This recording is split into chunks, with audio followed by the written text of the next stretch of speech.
In the Gospel of John, chapter 9, we again find Jesus healing on the Sabbath, one of 7 distinct occasions the Lord chose to heal on the Sabbath, according to the pulpit commentary. This also marks the last explicit reference by John to Moses when the Sanhedrin insults the healed man by saying that he's a disciple of Jesus. But we are disciples of Moses. We know that God has spoken to Moses, but we do not know where this fellow comes from.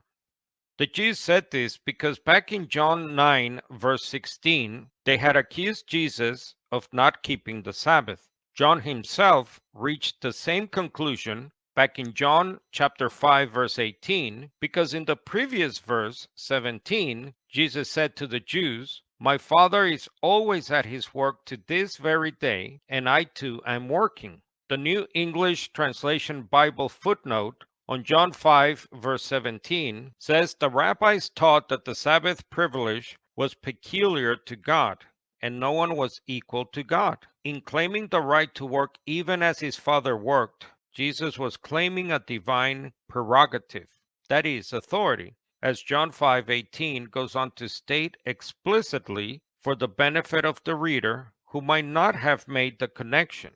For this reason, the Jewish leaders wanted even more to kill Jesus because he had broken the law of the Sabbath. The Dictionary of Jesus and the Gospels, remarkably, the Johannine Jesus concedes that he works on the Sabbath, John 5:17, precisely what the law prohibits, but claims that he is merely acting as God his Father does. The ESV Study Bible on John 9:14 says, Jesus' frequent conflicts with the Jews over the Sabbath suggest that by his coming, he is changing the Sabbath requirements. See John 5:17. In the Old Testament, the Sabbath was known as the Lord's Day, that is, the Lord, Yahweh, the one God of Israel. That's why God calls the day my Sabbath.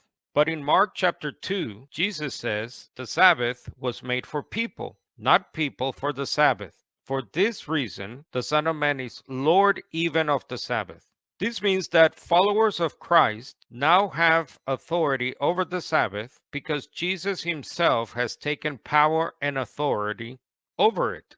After all, this is what the title Lord means in this context. Christians are now free to define the purpose and proper application of the day of rest, whether it's Saturday, Sunday, or any other day of the week. Again, the point of Jesus' given lordship over the Sabbath is that he and by delegation his followers can now legitimately choose when to keep it or not. As Paul makes clear in Romans 14, verse 5, one person decides that one day is holier than another. Another person decides that all days are the same. Let every person make his own decision.